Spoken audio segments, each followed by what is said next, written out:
बिस्मिल्लाहिर्रहमानिर्रहीम। अस्सलाम वालेकुम नाज़रीन। प्रोग्राम इनसाइट के साथ मैं हूं आपका मेज़बान सलीम बुखारी। नाज़रीन, आज जिस मौजू पर हम गुफ्तगू करने जा रहे हैं वो बहुत ही तकलीफ़ देह और रूह फरसा मौजू है। दिल में एक दर्द है उस हवाले से गुफ्तगू करते हुए।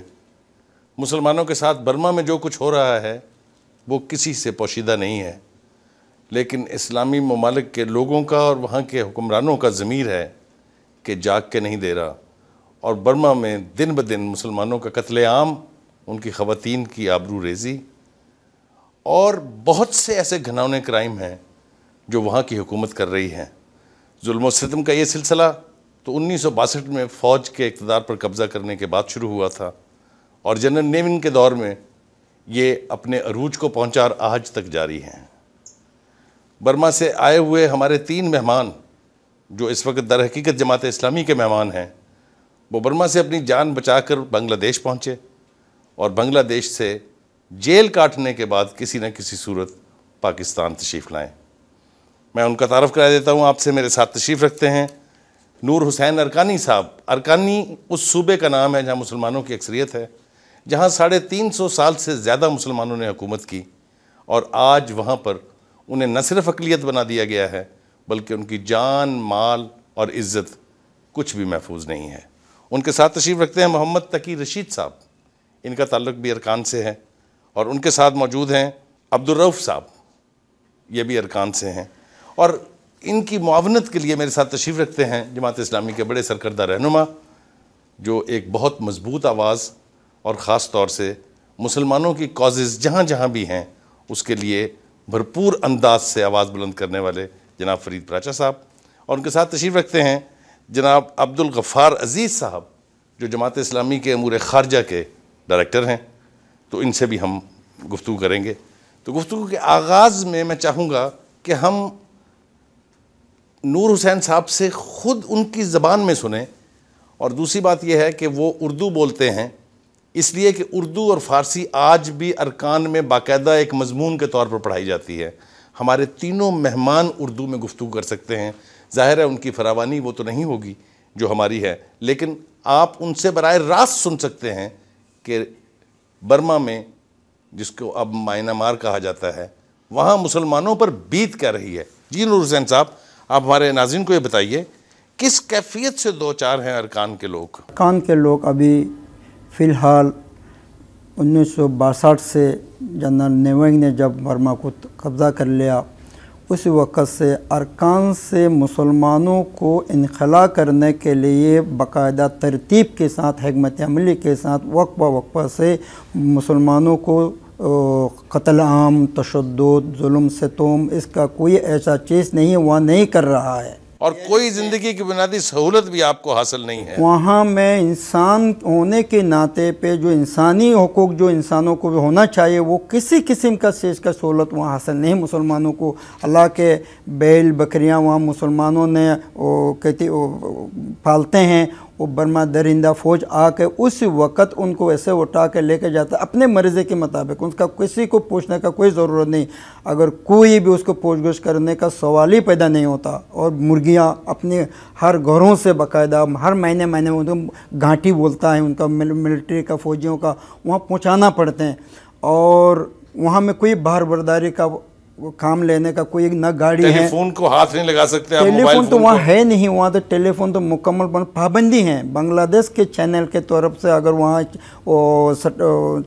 चैनल वहाँ इस्तेमाल कर, अरकान की शोबा दरियाई नाव के किनारे का जो इलाका है वहाँ में तो वो कस करता है। और लोगों ने किसी ने अगर कोई बड़ा जुर्म, सबसे बड़ा जुर्म है टेलीफोन किसी के हाथ में हो। नूर हुसैन साहब, आपने बांग्लादेश की बात की, ये ख़बरें हम तक पहुँच रही हैं कि जो ही जान बचाने के लिए वहाँ से अरकान से या दूसरे इलाकों से बर्मीज़ मुसलमान भाग के आना चाहते हैं बांग्लादेश में, तो वहाँ बदतर दुश्मन सामने बैठा हुआ है जिसने आपके लोगों की किश्तियाँ तक डबो दी, आपको घुसने नहीं देते और वापस भेजते हैं। इस पर क्या कहते हैं आप? इसके ये हैं, जब अक्काब अरकान का दारुल हुकूमत हैं और वहाँ से जब पूरे के पूरे अक्सर आबादी को आगों में जला दिया, बिल्कुल जलाने के बाद वहाँ से लोग जो बची कुची हैं उन लोगों ने कश्ती में भर कर बाकायदा, ये टन्नाप बांग्लादेश की साइड है, दरिया नाप से आगे आने लगे, फिर बांग्लादेश, ये नाफ बॉर्डर है ना बांग्लादेश और बर्मा के दरमियान। बिल्कुल, ये इस समय जब आया था पर बांग्लादेश की तरफ धकेलने के जब आने की कोशिश किया था बांग्लादेश, वहाँ का फौजियों ने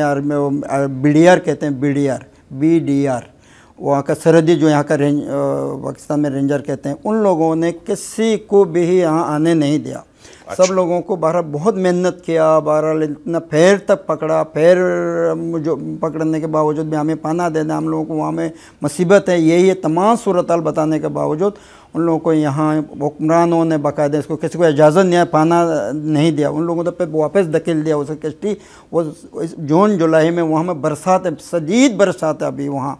उस हालत में दरिया में तुरैनी हैं, बाकायदा वहाँ तूफ़ान हैं, पर बर्मी फ़ौजों की तरफ यहाँ से धकेल दिया उन लोगों ने, वो बाहर अक्सर कश्तियों को वहाँ को डुबा दिया और लोग भी मर गए। लोग, सारे लोग दरिया नाम में इंटरनेट वगैरह में दुनिया देख रहा है उसको, मछली, मुर्दा हुआ मछली की तरह इंसान के लाश दरिया नाव में ऐसे बह रहा है जैसे मछली मरी हुई मछली, कैसे कि अगर बम ब्लास्ट करके कुछ करके ऐसा करके जो मछली मर जाते हैं, इसी तरह इंसान तैर रहे हैं, इंसान मुर्दा ऐसा फरीद पराचा साहब ये बातें सुन सुन के दिल तो दहल रहा है और हैरत होती है इन मुसलमानों के ज़मीर पर, ख़ास तौर से मुसलमान मुमलिकतों के हुक्मरान जो हैं उनके ज़मीर पर। आप मुझे ये बताइए कि ये कहाँ गई दुनिया की सारी तंजीमें जो ह्यूमन राइट्स के चैम्पियन बनते हैं? कहाँ है अक़वाम मुत्तहिदा, कहाँ है OIC, कहाँ है अरब लीग? ये क्या तमाशा है? हकीकत यह है कि आज हमारे मीडिया के पास बड़े मरगूब मौज़ूआत हैं, किसी की शादी है, किसी की तलाक है, कहीं पर कोई मर जाता है, कोई इंडिया का फिल्मस्टार मर जाता है, उसके भी उन्होंने सोग मनाने हैं, उसकी अर्थी को भी जलते हुए दिखाना है। तो ये सारी की सारी में यानी ये बेचारे जिस तरह के हालात हैं, यानी इन सिर्फ मुसलमान होने का ये वहाँ पर सज़ा इन्हें मिल रही है और इनकी इस्तिकामत और जुरत को हम सलाम पेश करते हैं कि इनमें से कोई डगमगाया नहीं है। बहुत ज़्यादा उन्होंने तरगीब भी दी कि तुम अगर वापस आ जाओ, यानी छोड़ दो इस्लाम, तो आपके लिए सारी चीज़ें हैं, लेकिन इनमें से कोई हिला नहीं है, इतनी तकलीफ़ें बर्दाश्त कर रहे हैं। लेकिन ये आपने जो बात की है बिल्कुल बजा है कि आलमी ज़मीर मुर्दा है, दोहरे इनके मेयार हैं। ये जो नाम नहाद महज़ब अक़वाम हैं और ये जो अमन के ठेकेदार हैं और ये जो इंसानी हकूक़ की तंजीमें हैं, ये चैम्पियन, ये तो बिल्कुल धोखेबाजी का और फ़रेब का एक सौदा है। जहाँ इनके मफादात होते हैं वहाँ इंसानी हकूक़ की भी बात होती है, जहाँ मुसलमानों की बात होती है तो उनको ये परिंदों और जानवरों और एक कीड़े मकोड़ों से ज़्यादा अहमियत देने के लिए तैयार साहब ये फरमाइएगा कि अगर ये तस्लीम कर लिया जाए कि इस पर सारा दुनिया खामोश है, तो क्या ये उसी एजेंडे का हिस्सा नहीं है कि मुसलमान जहाँ भी हो बर्बाद कर दो? बिल्कुल उसी एजेंडे का। ये वो जो न्यू कॉन और न्यू वर्ल्ड ऑर्डर की बातें होती हैं, ये उसी के नतायज हम देख रहे हैं। देखिए ना जी, नबी करीम सल्लल्लाहु अलैहि वसल्लम ने ये बात कही थी कि एक वक्त आएगा कि ऐसे जैसे भेड़िए पिल पड़ते हैं, जैसे भूखे लोग दस्तरखान पे आ जाते हैं, इस तरह से ये मुसलमानों के ऊपर अक़वाम पिल पड़ेंगी। आज हम वही देख रहे हैं, यानी किसी का जहाँ जिसका बस चलता है वहाँ पे मुसलमानों को बर्क गिरती है, तो बेचारे मुसलमानों पे जहाँ भी होता है वहाँ पे यानी मुसलमान ही इसका शिकार हो रहा है। और फिर उसके बाद दहशतगर्द भी हमें कह रहे हैं, कहते भी हैं कि बुए खून आती है इस कौम के अफसानों से, हमें मार रहे हैं। जो दरिंदे और वहशी हैं दुनिया के अंदर और जिन्होंने सबसे ज़्यादा दहशतगर्दी फैलाई है वो यही काम कर रहे हैं। लेकिन इसमें बुखारी साहब असल एक मुजरम है हमारे मुसलमान हुक्मरान हैं। यानी ये थे कि जी दुश्मन से क्या गिला करें कि वो दुश्मनी कर रहा है। हम जिस जस्द वाहिदा की बात करते हैं, जिस उम्मत मुस्लिमा की बात करते हैं, जिसका हम कहते हैं कि एक उसको अगर तकलीफ़ पहुँचे तो सारा जिस्म उस तकलीफ़ को महसूस करता है। अवाम की सतह पर तो ये बात किसी हद तक ठीक है, लेकिन जहाँ तक ताल्लुक़ है हमारे हुक्मरानों की, जिनके बड़े बड़े महल्लात और जिनके पास वसाइल की कमी नहीं है, वसाइल हैं, उम्मत के वसाइल हैं, यानी इनके किसका अपने ज़ाती वसाइल हैं, ये सारे उम्मत के वसाइल हैं। लेकिन कोई बात करने को, एहतजाज करने को, इजलास बुलाने को, एक रस्मी तौर पर उस हुकूमत के साथ एहतजाज रिकॉर्ड कराने को कोई तैयार नहीं है। और जितने ताकतवर मुल्क हैं वो डिनायल मोड में है, वो मानने पर आमादा नहीं है कि ये यहाँ भी ये हो रहा है। रऊफ साहब आप बताइएगा, हमने जो इंटरनेट पर जो तस्वीर देखी, जो आपसे गुफ्तगू हुई, जो आपका लिटरेचर देखा है, तो औरतों बच्चों के साथ भी वही सलूक हो रहा है और उसी तरह से उनकी इज्जतें भी लूटी जा रही हैं और बच्चों को कत्ल भी किया जा रहा है। ये मनाजर ज़रा आप हमारे नाज़रीन को बताइए, कि आप तो अपनी आंखों से देख के आए। 3 जून को तबलीगी जमात के साथियों को जाते हुए बसों से उतार कर बेदर्दी से कत्ल कर दिया गया और कंडक्टर ड्राइवर जो बुद्धमत के मानने वाले थे उन्होंने बचाने की कोशिश की और उन्हें भी कत्ल कर दिया गया। और ये उनके बर्मा के फौजियों ने किया। और इसके बाद 8 जून को बरोज़ जुमा बाद नमाज जुमा जामे मस्जिद अक्याब मुंशी खान के नाम से मशहूर है, उस मस्जिद से पुरअमन एहतजाज करने की कोशिश की नमाज़ी हजरात मुसलमानों ने, तो उसको फौजी हुक्मरानों की सरपरस्ती में बेदर्दी से कत्ल कर दिया गया। नमाजियों को गोलियों से शहीद कर दिए गए और लाश वहाँ पर पड़े रहे, लाशों को उठाने नहीं दिया और रात के वक्त वो अपने साथ लाश को ले गए और मुसलमानों के हवाला नहीं किया। और वो मज़ीद ये तासुब दे रहे थे कि मुसलमानों ने यह हमारे बुद्धमत वाले को ख़त्म कर दिया, कत्ल कर दिया, उल्टा चोर कोतवाल को डांटे। जनाब मोहतरम, हम इस मकाम पर यह भी बताना चाहते हैं कि वहाँ पर मसाजिद और मदारिस को ज़मीबूस की गई, सैकड़ों बस्तियाँ नज़र आतिश की गईं, हज़ारों नौजवान जिनकी उम्रें 17 से 40 साल के दरमियान थी, उन्हें तफ्तीश के बहाने अगवा किया गया और कुछ लोगों को, नौजवानों को भारी रिश्वत के एवज रिहाई मिली और बहुत से नौजवान अब तक लाइलम है, कोई यह खबर नहीं कि उनके साथ क्या कुछ हुआ। जी नाज़रीन, आप गुफ्तगू सुन रहे हैं बर्मा के मुसलमानों पर ढाई जाने वाली वो क़यामत जिसके नतीजे में वहाँ पर लोग अपनी ज़िंदगियों से हाथ धो रहे हैं, औरतों की असमतें लूटी जा रही हैं, बच्चे कत्ल किए जा रहे हैं। ये गुफ्तगू हम जारी रखेंगे अपने मेहमानों के साथ। इस वक्त ब्रेक का एक वक्त है, चलते हैं ब्रेक पर, वापस आएंगे तो गुफ्तगू को यहीं से आगे बढ़ाएंगे। वेलकम बैक नाज़रीन। गफ़ार साहब, आप ये बताइएगा कि हुकूमतों को तो छोड़ दीजिए, जो तंजीमात हैं पाकिस्तान में बेपनाह हैं, बाकी जो तमाम मुस्लिम उम्मा में तंजीमात हैं जो गैर सरकारी हैं, उनका ज़मीर कहाँ है? वैसे बुखारी साहब, आलम इस्लाम में इस्लामी तहरीकात ने तो तकरीबन सब ने न सिर्फ़ अपने अपने ममालिक में इस मसले को उजागर किया है, बल्कि अपनी जो मुख्तलिफ़ इमदादी तंजीमें हैं उन्हें भी वहाँ पे भेजा है। वहाँ पे बांग्लादेश में तो उनको इस वक्त भी बांग्लादेश के अंदर वो मुहाजिरीन कैंप के जिसमें अराकान के लोग हैं, ख़ुद मगरबी सहाफ़ी जो इनका विज़िट्स करके आए हैं वो कहते हैं जी कि उन कैंपों में हमें कोई एक खातून ऐसी नहीं मिली कि जिसकी अराकान में बेहुरमती ना की गई हो। ये बताइए प्राचा साहब कि बांग्लादेश की हुकूमत को क्या हो गया है?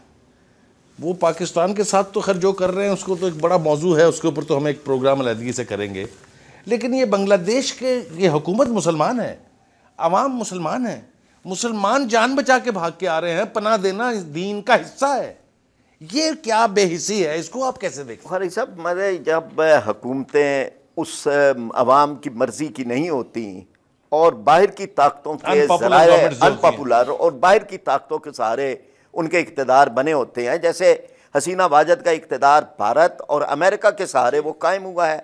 आज जो कुछ वहाँ पर मशरक़ी पाकिस्तान के अंदर प्रोफेसर गुलाम आज़म और मतीउर रहमान निज़ामी और वो उनको पाकिस्तान के साथ देने की, यानी जब पाकिस्तान था तो पाकिस्तान का साथ देना, पाकिस्तानी शहरी थे, उन्होंने पाकिस्तान का ही साथ देना था।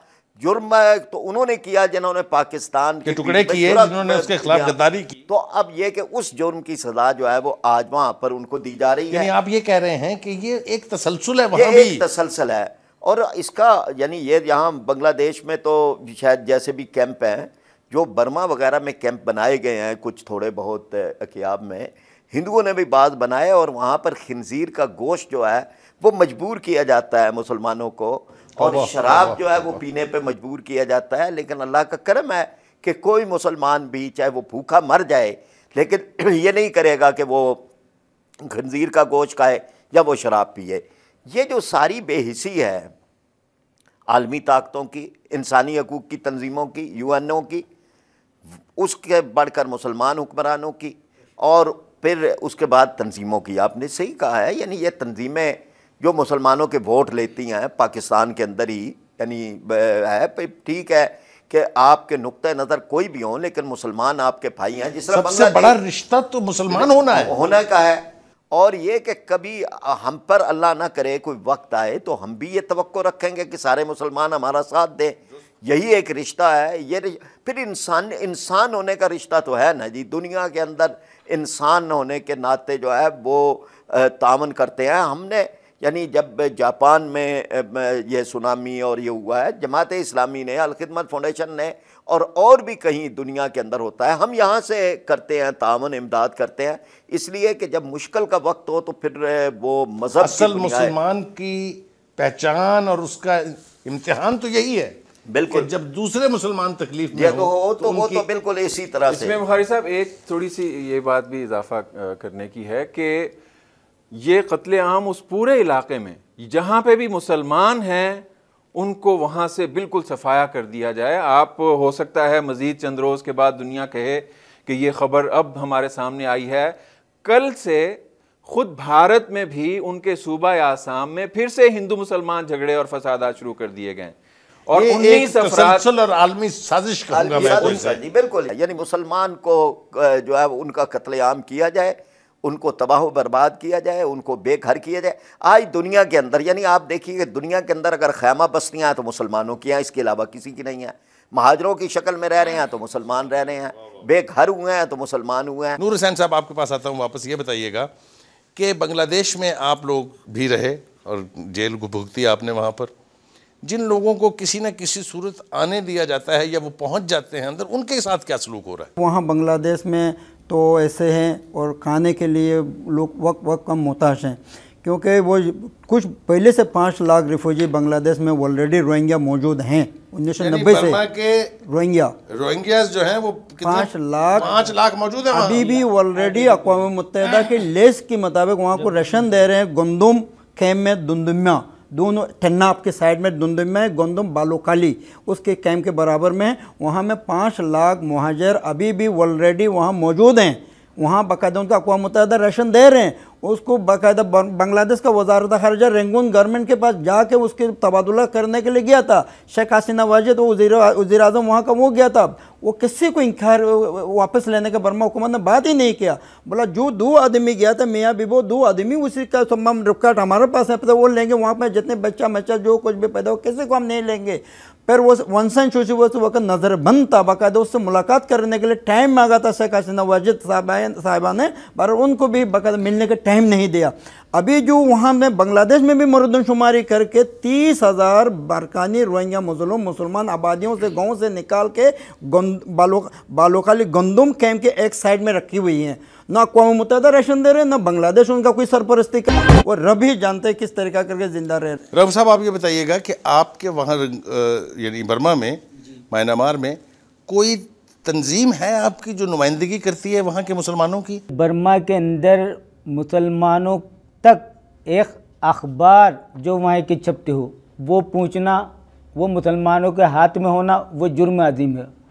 और इसके साथ ये भी बताता चलूँ कि हमारी एक बच्ची ब्याही के बाद हमारी यूसी से दूसरी यूसी में ब्याही के बाद गई, यकीनन कुदरत का एक निज़ाम जचगी भी होगी। अब उस जचगी के वक्त खिदमत के लिए उस बच्ची की माँ तो जाएगी, वो भी बगैर परमिशन के वहीं पर नहीं जा सकती। और अगर बगैर परमिशन के वहीं पर गई और छापामार कार्रवाई, उसके लिए तरीक़ेकार ये किया है कि मुसलमान लोगों को 3-4 मुसलमानों को उस इलाके को कंट्रोल के लिए मुकर्रर किया है और इसके पीछे बुधमत के अफसरान को मुकर्रर किया गया है।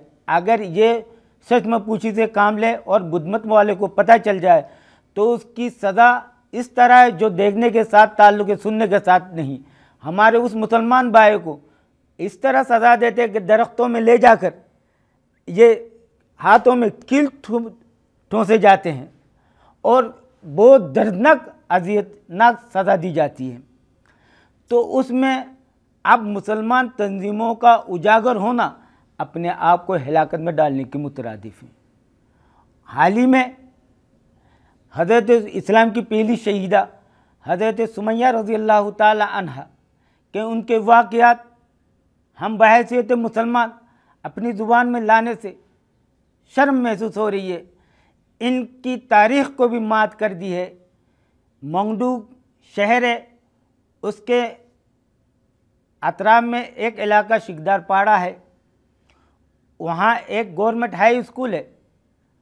उसमें रात को बुधमत के छापामार कार्रवाई के बाद मर्द दस्तयाब नहीं हुए तो ख़वातीन को पकड़ कर ले गए और ख़वातीन के साथ पूरी रात अल्लामान अल-हफ़ीज़ के वो ज़्यादती की और उनके जाए मखसूसा को ये कहते हुए जलाए गए कि तुम्हारी इन जाए मखसूसा से ये दहशतगर्द जनी है, उसको जलाए गए। इस वक्त चलते हैं एक ब्रेक के लिए। ब्रेक से वापस आएंगे तो अपने बर्मी भाई मुसलमान जो हैं हमारे साथ तशरीफ़ रखते हैं, इनसे मज़ीद गुफ्तगू करते हैं।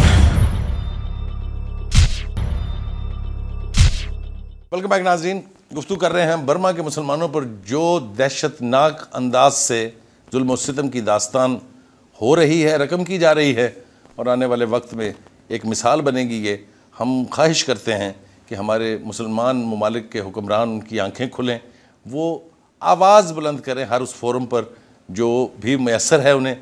मुसलमानों के जो फोरम हैं, OIC है, अरब लीग है, यहाँ भी आवाज़ बुलंद होनी चाहिए और फिर अक़वाम मुत्तहिदा वहाँ भी आवाज़ बुलंद होनी चाहिए। लेकिन अब तक की उनकी क्रिमिनल मुजरमाना खामोशी जो है उसकी वजाहत भी उन्हें यकीनन एक रोज़ देनी पड़ेगी। तकी साहब, आप बताइएगा, आपने भी ये मनाजर सारे देखे होंगे, कैसे महसूस कर रहे हैं? यहाँ पाकिस्तान में आपको कैसे लग रहा है और वहाँ सूरत हाल क्या थी? ज़रा इसका मुआवजा मुझे कर दें। 3 जून से जब हालात ख़राब हुई, 8 जून को जो कश्ती 16 कश्ती अक्काब के बॉर्डर से बांग्लादेश के बॉर्डर पे सवारी समेत, उसमें बच्चे, बूढ़े, जवान, औरत, बच्चे सब कुछ उसमें सवार थे। 16 कश्ती। बांग्लादेश की जालिम हुकूमत ने उस कश्ती को अपने बॉर्डर पे लगाने नहीं दिया। मिलिट्री को हाई अलर्ट गन लेके, असला लेके खड़ा कर दिया और वहाँ से बुतमत खड़े हो गए। ये 20 समंदर के अंदर बुतमत के जवान और दहशतगर्द आके इनको एक कश्ती के अलावा 15 कश्ती को साहिल समंदर के अंदर डुबो दिया और आज उनकी लाशें अक्काफ के इस समंदर के अंदर जिस तरह मरी हुई मछली होती है उस तरह तैर रहे हैं। आप देख सकते हैं इंटरनेट पे या बांग्लादेश में आपके अगर कोई ज़राए है आप मालूमात ले सकते हैं। ये दर्दनाक दास्तानें हम सुन रहे हैं। प्राचा साहब, ये फरमाइएगा कि मुझे तो समझ नहीं आती कि ख़ुद हमारी हुकूमत जो है, जो इतने बड़े दावे करती है, उसका ज़मीर क्यों नहीं जागा है? हमारे फ़ॉरेन ऑफिस ने इसके ऊपर मजम्मत क्यों नहीं की है? मुझे तो इसकी समझ नहीं आती। मैं आपसे ही पूछना चाहूँगा। लेकिन ये फरमाइएगा कि इस वक्त आप क्या समझते हैं कि जो मुस्लिम तंजीमात हैं उनको एक्टिव रोल अदा करना चाहिए या अक़वाम मुत्तहिदा को ख़ुद भी अपनी आँखें खोलनी चाहिए? और ये बांग्लादेश का जो रवैया है इसके बारे में मैं चाहूँगा कि आप ज़रूर हमारे नाज़रीन को बताएं। जी देखिए, ये तीनों चीज़ें ज़रूरी हैं। यानी एक तो मुसलमान तंजीमों का, एक अक़वाम मुत्तहिदा और इंसानी हकूक़ की तंजीमों पाकिस्तान का भी, पाकिस्तान का। पाकिस्तान का इसलिए है कि पाकिस्तान दुनिया की वाहिद मुस्लिम एटमी रियासत है। बहुत बड़ी जिम्मेदारी पाकिस्तान पे आती है। पाकिस्तान है कि इस्लाम के नाम पे बना, इस्लामी जमहूरिया पाकिस्तान है, इस्लाम सरकारी मज़हब है, इस्लाम का कला कहा जाता इस्लाम था, का कला कहते हैं। और ये कि दुनिया भर के मुसलमान हमारी तरफ उम्मीद भरी निगाहों से देखते हैं। फिर उसके बाद ये कि बर्मा के साथ तो एक बड़े करीबी ताल्लुकात हैं। यानी ये बर्रे सगीर एक तरह से जो शुमार होता है, तो उसके अंदर बर्मा और फिर ये अराकान हमारे भाई जो हैं, ये तो जैसे अब्दुल गफ़ार साहब बता रहे थे कि यहाँ तो तहरीक उठी कि हमें तो पाकिस्तान बनना चाहिए। अब ये कि पाकिस्तान की हुकूमत की बहुत बड़ी मुजरिमाना गफलत है, एहतजाज तक नहीं किया गया। यानी ये तो एक मामूली चीज़ होती है ना। और यहाँ उसकी वजह यह है कि अमेरिकन कैंप के अंदर ये शामिल हैं और इन्होंने डॉलर लेने हैं। ये अमेरिका को किसी सूरत भी नाराज़ नहीं कर सकते। और अमेरिका का इशू जो है वो मुसलमान है, वो मुसलमान जहाँ भी है मजलूम है मुसलमान, तब भी वो उनकी नज़र के अंदर ज़ालिम है। पाकिस्तानी मीडिया का रोल कैसे देखते हैं? मीडिया का रोल भी ठीक नहीं है। मैं तो पहले भी ये बात कर चुका हूँ कि मीडिया का एक यानी उसके पास इतने बड़े अलमिये के लिए वक्त नहीं है।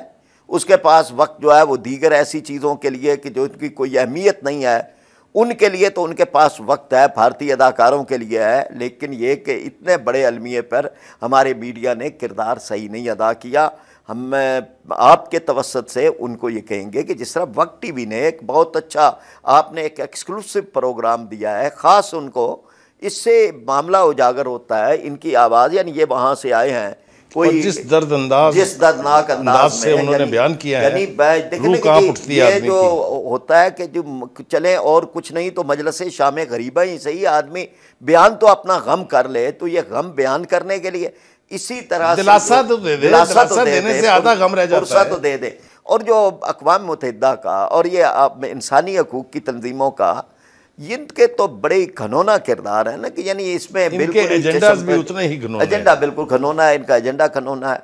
और ये जो CNN और ये जो BBC और ये जो दुनिया के मीडिया के अपने आप को समझते हैं कि जी हम मीनार बने हुए हैं, और उन्होंने इसमें यानी इसको ख़बर तक नहीं जाना कि यानी अगर एक औरत पर कोई कोड़े लगने की झूठी वीडियो बनती है बग़ैर तहकीक किए, लम्हों के अंदर सारा मीडिया जो है वो उठाकर प्रोपेगेंडा करना शुरू कर देता है मुसलमानों के ख़िलाफ़, और दिखाता है कि ये मुसलमान इस तरह से हैं, और इनका जुल्म जो इन पर हो रहा है इसके बारे में आवाज़ तक उठाना, ख़बर देना, इसकी भी यानी उन्हें महाजर कैंप नज़र नहीं आ रहे जो बांग्लादेश में बने हुए हैं, जो थाईलैंड की तरफ लोग गए हैं, उन्हें ये नहीं नजर आ रहे कि जी किस तरह से लोग जो है वो निकाले, और कौन सी इंफॉर्मेशन जो इंटरनेट पर मौजूद नहीं है, और कौन सी मौजूद नहीं है आज के जदीद दौर के अंदर, के जहां एक टेलीफोन के साथ आप दुनिया भर से कलेक्ट, जब आप ग्लोबल विलेज कहते हैं, दुनिया की तनाबें ढीली हो गई हैं, वहाँ पर आप आकर ये उज़्र करें कि जी अभी कोई मुसद्दक़ा इतलात नहीं मिली, यानी 3 महीने 2 महीने गुजर गए हैं और अभी वो मुसद्दक़ा इतलात नहीं हुई। ब्रदर साहब ये फरमाइएगा कि बुद्ध मत को तो बज़ाहिर एक अमन का मज़हब समझा जाता था। जी हाँ, जी हाँ। ये जो अपने मज़हब की असास की नफ़ी कर रहे हैं वो देखें ना जी, ये क्या है? यानी महात्मा बुद्ध की, गौतम बुद्ध की जो तालीमात हैं, उन तालीमात में तो ज्ञान है, ध्यान है, निर्वाण है, और ये कि किसी को दुख न दो, किसी को तकलीफ न दो, जानवर दूसरों के दुख समेटो, भिक्षु, ये उसकी जो बुद्ध भिक्षु हैं उनका एक ख़ास बताया जाता है कि ये तो बस अमन के रखवाले और दुनिया के, यानी यहाँ आकर बेनकाब होता है कि असल दीन जो है वो इस्लाम है, कि जो इंसान के दिल की गहराइयों के अंदर आलमगीर अप्रोच है, अब आलमगीर अप्रोच है, इंसानियत की मोहब्बत डाल देता है। यहाँ तो ज़रा सा किसी को मौका मिलता है, किसी को ताकत मिलती है, तो वो ये समझता है कि अब इस ताकत के साथ जिसको भी कुचला जा सकता है कुचल दिया जाए, और मुसलमान तो सबसे आसान शिकार है, चिड़ियों का शिकार इतना आसान नहीं जितना मुसलमान का शिकार आसान। आप बताइएगा गफ़ार साहब कि अब आपने ये मामला तो अवाम के इल्म में यहाँ तो आ गया है, इसलिए कि हम इस पर प्रोग्राम भी कर रहे हैं, जमात ने भी बहुत कुछ किया है।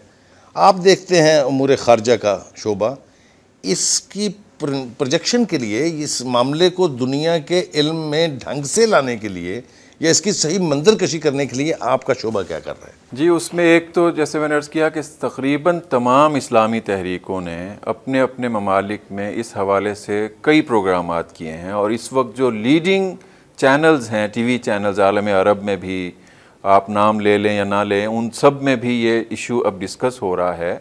और मैं पिछले हफ्ते ही तुर्की में था, तो हमें रजब तैयब एर्दोआन के लोगों ने बताया कि वज़ीर आज़म ख़ुद इसमें बाकी तमाम मीडिया वालों को भी और NGOs को अप्रोच कर रहे हैं कि अराकान को क्यों फरामोश कर दिया, उसके सिलसिले में कुछ क्यों नहीं कर रहे।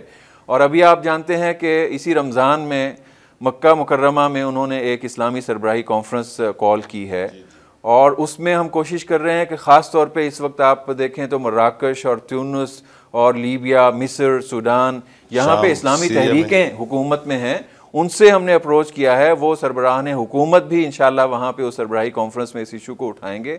लेकिन बुनियादी तौर पे कायदाना किरदार इसमें पाकिस्तान का हो सकता है या होना चाहिए। और आलम अरब के लोग बुनियादी तौर पे इस पूरे रीजन में अगर मुसलमानों का कोई मसला होता है तो पाकिस्तान की तरफ देखते हैं। हमसे भी उन्होंने यहाँ पाकिस्तान में राब्ता किया कि क्या मसला है और हकीकत क्या है। अब बांग्लादेश में तो आपने देखा कि खुद बांग्लादेशी हुकूमत बाहर से आए हुए जो इमदादी सामान भी छीन कर ले गई कि कहीं ये अंदर अराकान में ना पहुँच जाए। पाकिस्तान बिल आखिर उनकी उम्मीदों का मरकज़ हो सकता है। तो यहाँ पे सरबराही कॉन्फ्रेंस भी एक अच्छा मौका है। अगर पाकिस्तान की हुकूमत की तरजीहात में कहीं आखिरी फहरिस्त में भी ये नाम हो तो बहुत कुछ वहाँ पे किया जा सकता है, और दुनिया इस वक्त मुंतज़िर है कि कोई यहाँ पे लेके आए और इस मसले पे हम लोग अपना अपना काम करें। और ख़ास तौर पर रमज़ान में आपने देखा कि आलम अरब की तकरीबन तमाम NGOs इस वक्त 2 इशूज़ लीडिंग इशूज़ हैं, एक सोमालिया में जो कहत है और दूसरा यहाँ पे अराकान में जो कत्लेआम है। तमाम अरब तंजीमें इस हवाले से काम कर रही हैं अगर पाकिस्तान का रोल हो। लेकिन बदकिस्मती तो आप देखिए कि खुद आपके रंगून में जो पाकिस्तानी सफारत खाना बैठा है, सबसे पहले तो उन्हें बताना चाहिए था दुनिया को कि यहाँ पे कत्लेआम हो रहा है। गुफ्तगू का सिलसिला जारी करेंगे, इस वक्त है एक ब्रेक का, चलते हैं ब्रेक के लिए।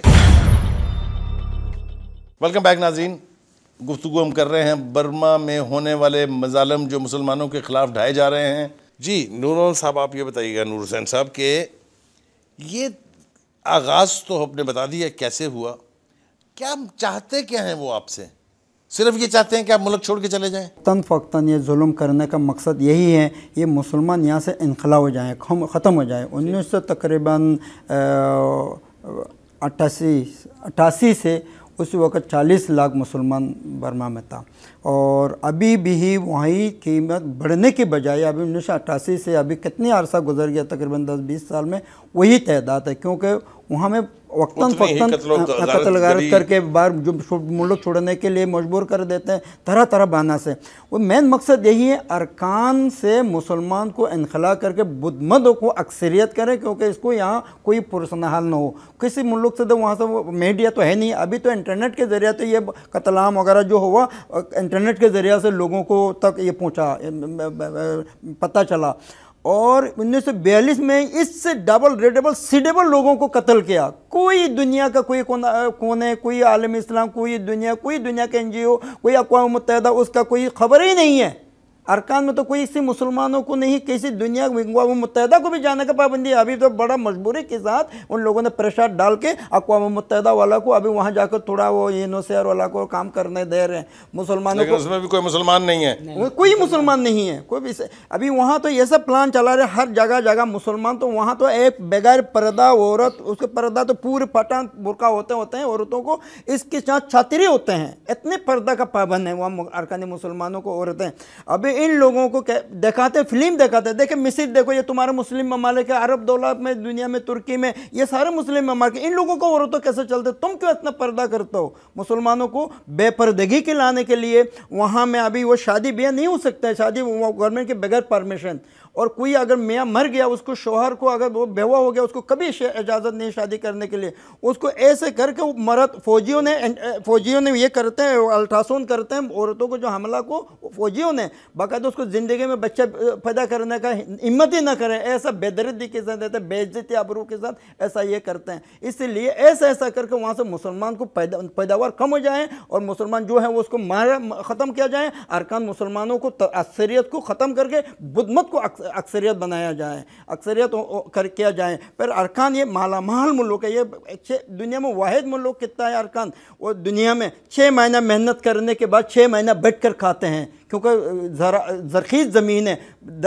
बर्मा ठीक, वो बांस, बम्बू वगैरह, ये नमक, ये मछली, ये चावल, हर किस्म की चीज़ से माला माल है। अभी जो गैस निकला हुआ है वो इंडिया को दे रहे हैं बर्मा गवर्नमेंट ने, अरकान से ही निकला वो गैस, और अरकान को नहीं, अरकान से ही निकला, अरकान की सरजमीन से निकला, अरकान से वो इंडिया को अभी सप्लाई लाइन दे रहे हैं। और अगर वहाँ में बांग्लादेश ने जरा कुछ मुदाखला, थोड़ा मुज़ाहमत वगैरह करना तो $1 अरब बांग्लादेश को देकर उसे खामोश करा दिया, बस सालाना $1 अरब आप। अरकान के लोगों को कुछ नहीं मिला, अरकान के लोगों को तो वहाँ वो तुम कह रहे हो, वो तो बर्मा का सदर खुद कह रहे हैं, वो तुम तो यहाँ का शहरी ही नहीं हो, तुम यहाँ के किस लिए रह रहे हो? तो हम यहाँ पर ये कहा गया कि ये शहरी नहीं है, बर्मा के सदर साहब के बयान में बर्मा के मुसलमानों से बार बर्दारी का काम लिया जाता है, हुकूक की बात नहीं है।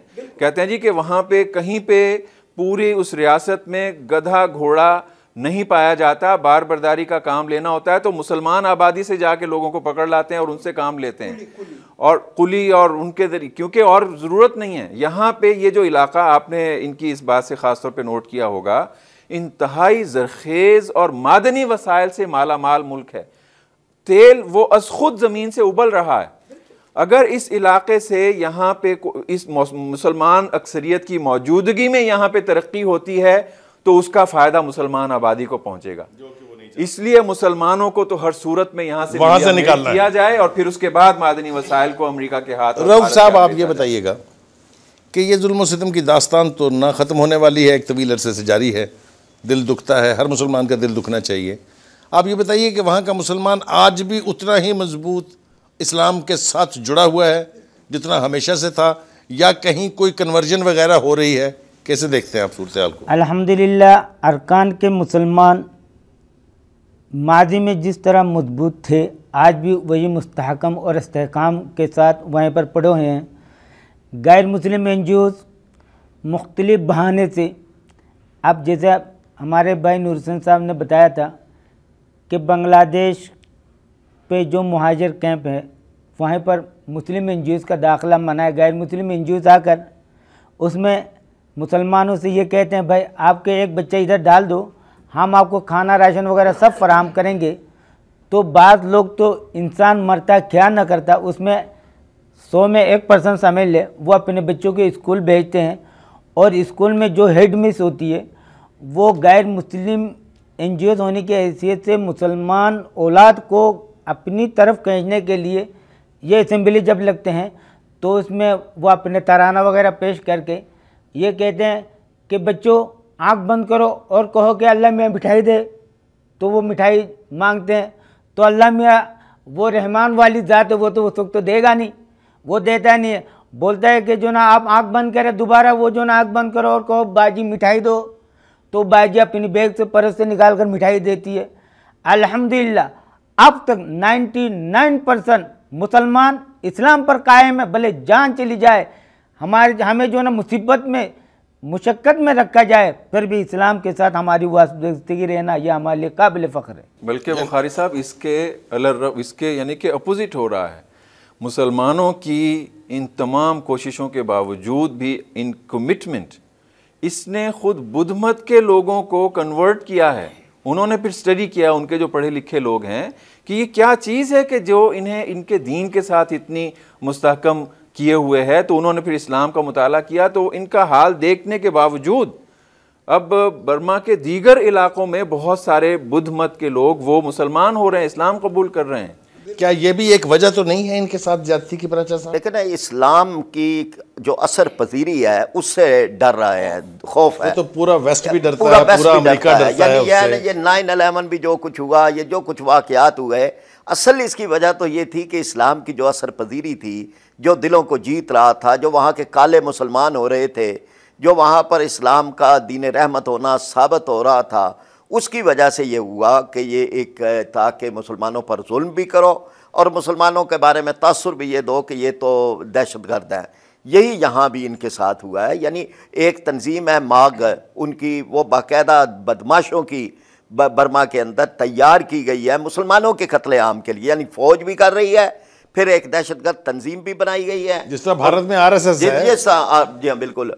और उनका मकसद ही यही है कि मुसलमानों को ख़त्म किया जाए या निकाला जाए। जी रऊफ साहब, ये बताइएगा कि जब आप मुसलमानों पर वहाँ हमला किया जाता है, वो उनके फ़ौजियों की तरफ से हो, चाहे वो जो भक्षु टाइप दहशतगर्द तंजीमें उनकी तरफ से हो, तो आपकी तरफ से कोई मज़ाहमत की जाती है या आपको इसका मौका ही नहीं दिया जाता और आप सिर्फ जुल्म बर्दाश्त करने के लिए बाकी रह गए?